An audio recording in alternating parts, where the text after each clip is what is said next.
présent des moments, j'allais dire, de la vie concrète de Jésus, rencontrant des personnes, et c'était la vie prise au cœur d'un événement, d'un fait, qui devenait occasion d'enseignement. Et ça, on avait vu que c'était très propre à l'Évangile, c'est-à-dire l'Évangile et la Bible de manière générale n'est pas une théorie sur Dieu, n'est pas une espèce de savoir sur Dieu, mais comment, dans le concret de l'existence, ce Dieu que la Bible dévoile peu à peu à travers le trésor de l'ensemble de ses livres, est présent et de quelle manière. Et Jésus, évidemment, s'inscrit dans cette tradition, et on avait vu que très souvent, il y a la mention, alors que Jésus enseignait, arriva, et on n'a rien en réalité sur l'enseignement, mais on regarde le fait qu'il est en train de vivre, qui devient un enseignement. Alors ici, voilà quelque chose de nouveau, c'est-à-dire qu'il enseigne, mais il enseigne d'une manière particulière, alors qui est propre aussi au récit du Moyen-Orient et à la Bible donc en général, à travers la parabole. Avant de regarder ce texte, cette parole, je voudrais peut-être dire une chose sur la manière de lire la parabole, en vous disant, au fond, il y a deux manières enfin deux manières. En tout cas, on peut trouver deux façons de lire une parabole. D'abord, c'est la lire comme une allégorie. Alors, une allégorie, vous avez peut-être vos souvenirs de lycée sur l'allégorie de la caverne ou que sais-je. Une allégorie, vous avez des symboles et ces symboles remplacent un fait réel, concret. Alors ici, si je prends la parabole comme une allégorie, on se rend bien compte, évidemment, par les versets introductifs, qu'il y a un contexte historique et que Jésus est en tension avec des pharisiens, des chefs religieux. Et donc on comprend bien que cette parabole, on pourrait peut-être remplacer des éléments par d'autres, des éléments symboliques. Est-ce que le fils aîné, c'est pas le peuple fidèle, l'Israël, les pharisiens? Est-ce que le fils cadet, c'est les publicains, les pécheurs? Voire peut-être dans la perspective de l'Église primitive, missionnaire, dans laquelle ce récit est écrit, les païens eux-mêmes. Bon. Le Père, sans doute évidemment Dieu, qui du coup se réjouit de la venue des pécheurs à l'intérieur du peuple de Dieu, et la maison du Père, cette maison qui n'est jamais dite comme telle, mais qui est en réalité très présente, puisque à deux reprises le Père sort de la maison pour aller à la rencontre d'un de ses fils. On nous dit qu'un des fils ne veut plus rentrer dans la maison. C'est quand même un récit hautement symbolique entre l'intérieur et l'extérieur de cette maison. Où est-on? Est-ce qu'on est à l'intérieur, à l'extérieur? Le Père est-il enfermé dans sa maison ou sort-il de sa maison? Bon, et est-ce que cette maison, c'est l'Israël vivant? C'est l'Église nouvelle ou le royaume lui-même? Et du coup, à ce moment-là, ce n'est plus un lieu, ce n'est plus d'abord une communauté, mais c'est une relation. Puisque le royaume n'est pas évidemment un lieu, mais une relation avec Dieu, une relation vivante avec le Père. Alors, on peut avoir ce type de lecture, j'allais dire, un peu allégorique et historique. Elle est intéressante et on va en partie l'utiliser. Mais vous voyez bien que ça restreint le champ de lecture de la parabole. C'est-à-dire, j'allais dire, ça c'est la lecture savante, exégétique, où on nous dit, ben voilà, dans le contexte historique de... Mais on peut aussi lire la parabole à la manière d'un récit. Et on a ici un récit. Et ce récit, il déborde le contexte historique de la tension entre Jésus et les pharisiens. Et du coup, chacun dans cette parabole peut se retrouver aussi dans l'attitude du fils cadet, du fils aîné. Bon. Et à partir de ce moment-là, on voit bien que la parabole ouvre à des dimensions psychologiques, à des dimensions spirituelles, à un rapport aux religieux, à la figure de Dieu, celui que je nomme Père, et nous savons tous que nous avons eu, nous avons un Père biologique et que la relation avec le Père biologique et le Père charnel terrestre n'est pas toujours simple, et que j'ai le témoignage de nombreuses personnes qui m'ont dit j'ai mis des années à pouvoir appeler Dieu Père, parce que compte tenu de la relation que j'avais eue avec le mien, c'était pas tout à fait simple d'employer ce mot pour lui. Donc vous voyez qu'on est profondément marqué par l'expérience que nous avons tous eue avec une paternité qui a été ce qu'elle a été. Et du coup, prendre le temps de pouvoir dire Papa, Père du ciel, ou de trouver le mot pour trouver la bonne relation avec ce Dieu dont Jésus nous dit de l'appeler ainsi. Alors voilà, je voulais dire ça parce que vous vous trouverez confronté toujours à ces deux lectures possibles d'une parabole. il faut pouvoir accepter les deux, mais accepter le récit, c'est-à-dire accepter que la parabole vous parle aujourd'hui, maintenant, et qu'elle ouvre des perspectives qui ne sont peut-être pas immédiatement ce que la parabole historiquement était en train de traiter. Alors, dans cette parabole, deux séquences assez claires, une beaucoup plus longue sur le fils cadet, et puis une autre, évidemment plus courte, mais sur le fils aîné, le personnage du père, au milieu de ces deux séquences, et quand même, n'oublions pas les ouvriers, ceux qui ne sont pas dans une filiation, mais qui ont une certaine relation manifestement. Parce qu'on va voir évidemment que ça a quand même son importance. Alors le fils cadet, essayons de regarder un tout petit peu en ouvrant le récit. D'abord sa demande. La demande du fils cadet, comment l'entendre profondément? Après tout, c'est une demande qui pourrait paraître dans un premier temps légitime. Un enfant doit quitter le giron paternel pour vivre sa vie. Ça fait partie intégrante de la vie que de prendre son indépendance, et même le père doit se réjouir de voir enfin son enfant indépendant. On connaît tous évidemment, quand les parents le peuvent, la manière de donner le petit coup de pouce au fils ou à la fille pour le lancer dans la vie et justement lui donner ce petit bout, ce morceau, cette part d'héritage pour le lancer et se réjouir de son indépendance. Donc on a envie de dire d'une certaine manière, il y a quelque chose qui pourrait ne pas du tout apparaître comme illégitime dans la demande du cadet. Bon. Mais on relit quand même la demande et on se dit, c'est peut-être un peu plus que de l'indépendance qu'il est en train de demander. La demande paraît quand même un peu violente et elle est la réclamation. Ce n'est pas le père qui d'emblée le lui propose, c'est une réclamation de sa part. Et puis à la mention une partie au loin, on sent que plus qu'une indépendance, c'est une autonomie qu'il veut. C'est-à-dire c'est la rupture d'un lien. À travers le geste symbolique de « je prends ma part d'héritage », c'est « je coupe les ponts avec toi ». C'est fini. Je ne veux plus de cette relation, je pars au loin. Donc on sent que la parabole oriente sans doute vers quelque chose de plus violent que simplement une forme absolument légitime d'indépendance du fils. Rupture du lien, départ au loin, voilà. Alors, on voit ici évidemment toutes les questions qui peuvent se poser à partir de cette attitude, questions spirituelles, questions psychologiques, qui dans une famille n'a pas eu l'enfant qui pour se sentir libre a été obligé d'être en rupture avec la famille, le père, la mère, ou que sais-je, parce que, on ne sait pas, étouffant, il n'y arrivait plus, c'était plus possible. Voilà, dans quelle famille on n'a pas eu ce récit où, pour vivre sa liberté, parce que je crois que cette parabole, il y a aussi un grand enjeu de liberté, quelle est la liberté des enfants vis-à-vis de ce père, d'avoir besoin de cette rupture-là, de partir au loin, et au fond de dire, maintenant c'est ma vie. Et pour avoir vraiment le sentiment que c'est ma vie, je suis obligé d'être en rupture. Je ne peux pas faire autrement que d'être dans cette rupture. Or, vous voyez que, ici, l'attitude du père, on n'a aucun reproche. Il ne dit pas au fils cadet, ben dis donc, pas de menace. Alors mon grand maintenant, c'est même pas la peine de te repointer. Hein, voilà. Il n'y a pas de menace, il n'y a pas de... Il donne la part et il le laisse partir au loin. Bon.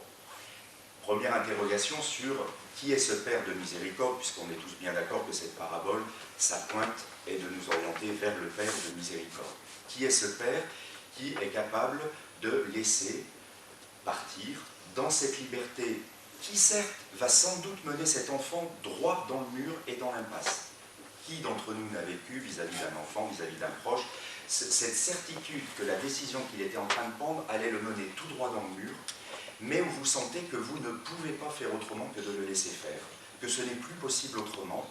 Et là, on a évidemment une des dimensions de l'amour qui est dite, c'est-à-dire, quand on parle de la puissance de l'amour, c'est aussi dans son impuissance que se révèle évidemment cet amour.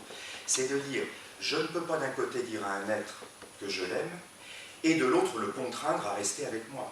L'amour se renie au moment même où il se fait contrainte vis-à-vis de l'autre. Et donc on voit bien comment, si je dis que ce Dieu est un Dieu d'amour, dans le même temps, sa créature, il a pris le risque de la voir s'éloigner de lui dans la liberté qui est la sienne, même si cette liberté la conduit droit dans le mur. Donc, on découvre ici quelque chose, j'allais dire, de cette, moi, ce que j'appelle de cette élégance de Dieu dans son amour. Je me suis souvent dit ça quand, dans ma prière, dans ma relation à Dieu, cette incroyable, comment dire, marge de manœuvre qu'il nous donne, il n'envahit pas ma vie. Il me laisse libre de venir à lui, et je peux passer une semaine, 2 semaines, 3 semaines, je peux passer quasiment une vie sans l'invoquer, le prier. Les entrailles de la terre ne s'ouvrent pas, je n'ai pas quelque chose qui me dégringole du ciel, et la vie continue d'être la vie. Vous vous dites, voilà quoi, telle est aussi sa bienveillance et sa capacité de laisser sa créature libre. Alors c'est un sacré enseignement pour moi aussi, de me dire, et toi, voilà, les gens qui te sont proches, que tu aimes, est-ce que tu les laisses aussi dans cette capacité de vivre, et est-ce que tu te réjouis de leur vie sans leur être sans arrêt sur le dos, comme si tu les aimes, mais enfin, il faut quand même qu'ils fassent à ta manière, quoi, hein, sinon, bon, et de dire non, non, et du coup de découvrir que l'amour est profondément liberté, que je ne peux aimer l'autre que dans cette liberté-là, même s'il y a des moments où elle me vrille l'estomac, le cœur, parce que j'ai mes propres angoisses, mes propres inquiétudes, mes peurs d'être abandonné, que sais-je, mais de dire, tes angoisses, gère-les, mais ne les projette pas sur l'autre. Ne lui fais pas vivre une vie infernale parce que tu es inquiet d'eux, tu es angoissé d'eux, tu es, je sais pas. Laisse-le dans le champ de son existence, et ce qu'on constate quand même assez souvent, c'est que plus cette marge de manœuvre existe, plus le lien en réalité peut devenir fort. Alors qu'on voit bien que plus le lien est envahissant, plus l'amour est contraignant, et plus en réalité le lien est en réalité en danger. Bon, donc il y a cette première chose. Alors ensuite on voit la vie du cadet en rupture avec le père. Alors là évidemment on est loin de l'athée vertueux, hein. C'est-à-dire que manifestement, moi ce qui m'intéresse quand même ici, c'est qu'au fond ce fils cadet, on le sent dans l'absence de relation. Quelque part sa rupture de relation avec le père dit quelque chose de plus profond en lui, où l'enjeu de son existence n'est pas la relation. Or on sait tous que dans le monde biblique, comment dire, l'essence même de l'homme, la vie, c'est la qualité de la relation. Qui d'entre nous n'a pas vécu, hein, je peux avoir tout ce qu'il faut pour vivre, si mes relations les plus propres ne sont pas bonnes, la vie n'est pas bonne, et il y a quelque chose qui ne va pas. Donc on sent bien que le cœur de l'être humain, c'est le cœur relationnel, et que du coup cette rupture de la relation avec le père est peut-être bien le signe de quelque chose qui ne va pas dans cet enfant, sur sa relation générale. Pourquoi ? Dans un premier temps, on apprend qu'il dilapida sa fortune dans une vie de désordre. Une litote assez jolie, qui nous est assez précisée par le fils aîné, qui dit c'est les prostituées. Bon, bah, au moins, le message est clair, c'est fait, le désordre du début devient beaucoup plus clair. Or, précisément, la relation de plaisir dans la prostitution n'est pas une relation. En tout cas, est une relation tronquée, complètement pervertie. C'est-à-dire que l'enjeu d'une prostitution, c'est précisément de réduire l'autre à l'objet que je peux en prendre pour mon plaisir, et donc c'est la mort, entre guillemets, de la relation, précisément.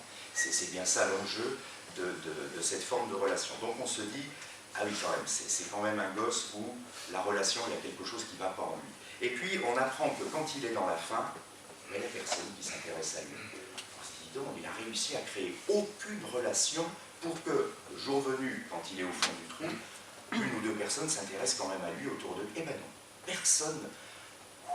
Et vous voyez que la parabole m'oriente du côté de quelqu'un qui est dans un isolement relationnel quand même fort. Alors ça aussi, bah après, hein, ça fait penser à beaucoup de personnes hein, qui, j'allais dire, tant que tout va bien pour toi, que tu es riche, que tiens, beaucoup de gens s'intéressent à toi, réfléchis 2 secondes mon gars, le jour venu, est-ce que réellement, autour de toi, tu as des relations, tu as vraiment des personnes dont tu peux honnêtement penser que tu es en lien avec elles, qu'il y a une vraie relation. Bien. Donc on sent ce garçon, et arrive donc évidemment le moment de la déchéance, pas la peine de gloser davantage, hein, il va garder les porcs dans un champ. C'est pas utile hein, comme métier pour un juif, garder les porcs, qui est un animal par définition impur. Et du coup, ça va même plus loin que ça, en arriver à envier la nourriture des porcs. Alors ça aussi, on peut le lire de différentes manières. moi je trouve intéressant, si je prends une ligne d'interprétation religieuse ici, et peut-être moins psychologique encore que ça y soit, c'est de dire, cet homme qui a voulu être à lui-même son propre centre, et donc la relation, pas besoin, hein, j'ai ma part d'héritage et tout, je me suffis à moi-même, je suis le centre de ma propre vie, eh bien, séparé de la relation du Père, il tombe quelque part dans l'animalité. Il n'est même plus homme. Il y a quelque chose qui est vraiment désolant dans ce récit, quoi. Et vous voyez, cet enjeu, on le sent quand même aussi, quoi. Il y a beaucoup de débats aujourd'hui que je trouve très intéressants pour savoir, mais qu'est-ce que c'est un homme? Et on voit, hein, toutes les émissions, bah, c'est un être un peu plus malin qu'un singe, c'est bon. C'est intéressant de voir que, bon, est-ce qu'on nous tire du côté de l'animal? Est-ce que, voulant être comme des dieux, nous ne pouvons être que du coup un animal? Bref, il y a beaucoup de questions quand même autour de, je trouve, dans cette parabole aussi. Bon, à chacun de l'interpréter. Arrive la conversion. Ah, ce moment tant attendu avec cette phrase, il entra en lui-même. On a envie de dire enfin. Parce que là encore, on voit bien la vie de ce fils cadet, qui était une vie dont on la sent à l'extérieur de lui-même. En même temps, il tente personne. Que de témoignages de personnes où je vois tel retraité me disant « Je fais enfin ce que j'ai envie de faire et qui a du sens.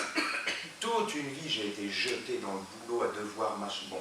Et là, bonheur de ce moment de retraite, alors certains la vivent très mal, je peux vous dire que d'autres la vivent très très bien, la vivent au contraire comme une renaissance, comme quelque chose où enfin ils ne sont plus jetés à l'extérieur d'eux-mêmes, comme devant faire des choses par obligation et par contrainte, mais parce qu'enfin ça fait sens pour eux de faire ces choses-là. Donc on a tous ces expériences où on est jeté hors de soi, où on sent que la vie ne nous appartient pas, elle est faite d'un bric-à-brac de choses à faire, et on ne se pose plus la question de savoir, mais est-ce que c'est ma vie? Est-ce que je la désire? Comment tous ces faits font événement dans ma vie? Donc il rentre en lui-même. Alors ça, c'est la vie de l'intériorité, c'est la méditation, c'est la réflexion, c'est l'entrée dans sa conscience. Ce moment donc qui est typiquement pour le coup là, humain. Là, on est vraiment devant l'humain, enfin l'humain dans cette capacité de réfléchir sa vie et non pas simplement de vivre dans l'agitation. On voit bien combien de personnes autour de nous, hein, où on est assez inquiet, c'est-à-dire qu'on voit leur vie trépidante, hyperactive, et on se dit, ben mon gars, je te souhaite que ça dure le plus longtemps possible, parce que toi, le jour où ça va s'arrêter, tu ne vas plus savoir qui tu es. Ça va s'effondrer d'un coup d'un seul. Et ça va faire très très mal ce jour-là, parce que là, en ce moment, ça bouge dans tous les sens, professionnellement, t'es au zénith, machin, mais on sent qu'il n'y a plus l'ombre d'une intériorité, il n'y a rien qui ressaisit la vie, que c'est un agenda rempli, des trucs à faire, des bons... Et on se dit, ben, voilà, je te souhaite que cette agitation dure, parce que le jour où elle va s'arrêter, ça va être sûrement très très dur. Bon. Là, ça y est, il rentre. Alors, ce qui est très intéressant ici, ce temps de conversion, c'est-à-dire ce temps où ça y est, enfin, il rentre en lui-même, je trouve qu'il est extrêmement humain et très bien ressaisi, très finement ressaisi en une phrase. C'est-à-dire que si on était dans une histoire merveilleuse, on imaginerait des grandes envolées intérieures de ce fils cadet, rentrant en lui-même, se désolant de sa vie et tout. Pas du tout. Il est en train de crever de faim et il faut survivre. Et du coup, sa première réflexion, elle est « Mais moi, j'ai plus de quoi bouffer, et alors que chez mon père, il y a des ouvriers qui au moins ont de quoi manger. » Je trouve que c'est hyper réaliste, quoi. Ça ne vole pas à des altitudes extrêmement élevées, c'est l'humain aussi. Il est au fond du trou.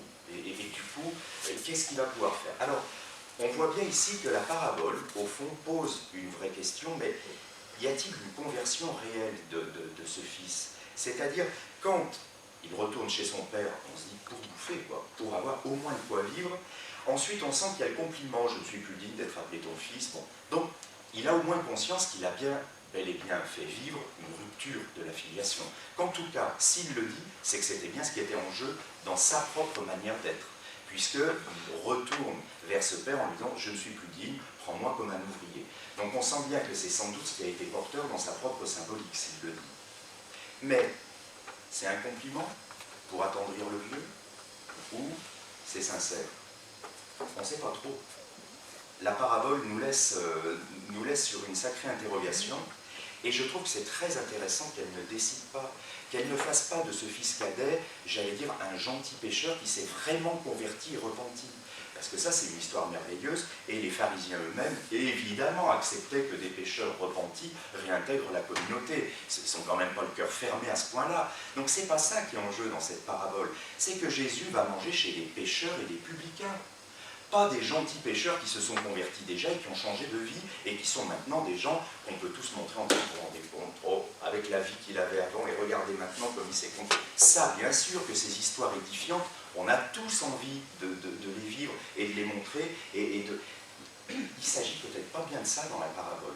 On ne sait pas trop quoi, ce gosse il revient, mais qu'est-ce que c'est ce retour quoi exactement? On reste là-dessus, on ne sait pas. Bon. Alors, il revient, le retour. À partir de ce moment-là, c'est le père, ici, dans cette séquence, qui va occuper le devant de la scène. On découvre que cet amour paternel est premier, qu'il précède toujours le fils. Et évidemment, on a envie de dire, c'est tellement évident, mais encore faut-il se le redire, que toute personne qui est née est précédée d'un amour qu'il... Et donc, du coup, évidemment, si ce père est Dieu, et si ce Dieu, je le dis, créateur, ben oui, quoi qu'il en soit, un amour me précède. Et du coup, moi, je peux avoir rompu le lien, je peux avoir symboliquement voulu tuer ce Dieu ou me passer de lui. Reste que, quand je fais retour, je découvre que lui, dans son cœur, est resté père. Et donc, s'il est resté père, c'est que dans son cœur, je reste son fils, je reste sa fille, je reste dans cette relation. Et que c'était moi qui avais pu pilonner, tuer, écarteler la filiation, mais qu'en réalité pour lui. Alors on voit très bien que le fils essaye de lui faire son compliment, que le compliment est interrompu avant même qu'il dise « fais de moi un de tes ouvriers », et que le père lui replace immédiatement les symboles de la filiation. L'anneau, l'alliance, le vêtement. Donc le père lui manifeste que pour lui, dans son cœur à lui, il est toujours le fils. Et que ça n'a pas changé. Alors, on est frappé aussi par une chose, c'est que dans cette séquence, le père sort de la maison et court au-devant du fils, ça nous est dit. Parce qu'on pourrait imaginer une séquence beaucoup plus réaliste si on parlait de l'être humain, où le père est sur le pas de la porte, regarde le fils revenir et se dit « toi mon gars, on va avoir une petite explication. » Et donc, qu'à partir de ce moment-là, face à la fragilité et à la faiblesse désormais de cet être, il en rajoute un peu en lui disant « ah, t'as voulu mener ta vie, hein, mon grand, tu vois où t'en es arrivé ?» Enfin, on imagine l'examen de conscience kilométrique qu'on pourrait faire passer à l'enfant pour être sûr qu'on l'a bien enfoncé dans sa vase, hein, voilà, il a bien pris conscience de bon. Et après, du haut d'une charité qui, alors, le tirait à la limite de cette vase. Vous voyez, bon, si la parabole parlait de l'être humain, on pourrait imaginer une scène plutôt de cet ordre-là. Or, on est frappé de voir qu'il ne lui demande aucun examen de conscience. Il ne lui dit pas, tu vois, je te l'avais bien dit, bon, rien. Il va se jeter à son cou. C'est quand même... on nous dit saisi de compassion, ça c'est les entrailles de Dieu dans la Bible, le thème des entrailles de Dieu dans la Bible, c'est-à-dire que ce père-là voit l'humiliation de son fils, ne peut pas s'en réjouir ou ne peut pas en rajouter dans cette humiliation. Son fils est humilié, il a besoin de tendresse en cet instant, il n'a pas besoin d'en rajouter une couche dans l'humiliation pour lui dire tu vois je te l'avais bien dit. Bon. Et donc il va se jeter à son cou, le couvre de baisers, on sent que le Christ en rajoute dans cette parabole pour dire l'élan du père vers cet enfant, mais dans cette scène, on ne sait toujours pas ce que le fils vit. Mutisme. Est-ce qu'il se dit, ah ben non, le vieux est définitivement gaga et mentira à mon compte. C'est une possibilité. Mais on a tous croisé des gentils petits pervers qui étaient des grands profiteurs de situation. Ça existe. On ne va pas se dire que l'être humain n'est pas aussi dans ce type de petits calculs et de perversité.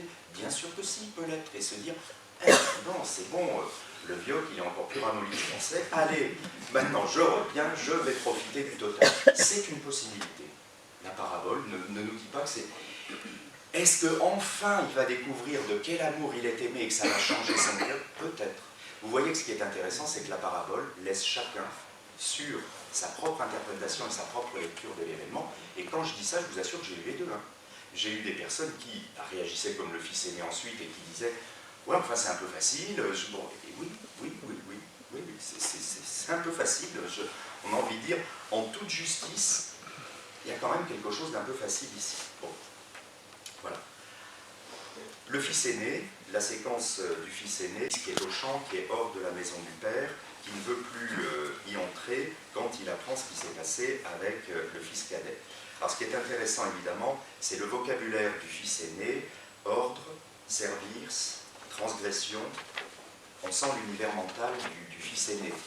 L'univers mental du fils aîné, et c'est pas du tout un univers mental outré. Plein de personnes sont, et j'en rencontre quotidiennement, des personnes qui sont d'abord dans un univers mental, j'allais dire éthique, morale, de on respecte son engagement, on obéit, il y a des ordres, on ne transgresse pas, enfin, on sent que c'est son univers mental. Alors, on peut tous se dire évidemment que Jésus fait une gentille allusion aux pharisiens et à l'univers mental du pharisien qui sont des types droits, c'est-à-dire que oui, vraiment, hein, ils se battent pour essayer de rester sans transgression aux ordres. Très bien. On peut aussi le lire comme un récit, et ce fils aîné, il est quand même très touchant. Que d'histoire familiale avec la sœur, parce que c'est souvent quand même plutôt un élément féminin dans les histoires, ou le frère qui est resté auprès de papa et maman, et qui toute sa vie a été celle ou celui qui, mais tu te rends compte, oui, mais papa me demandait, mais maman, bon, et qui n'est jamais sorti quelque part de la maison, au sens symbolique du terme, du giron, et ça ne donne pas des vies très heureuses. Hein.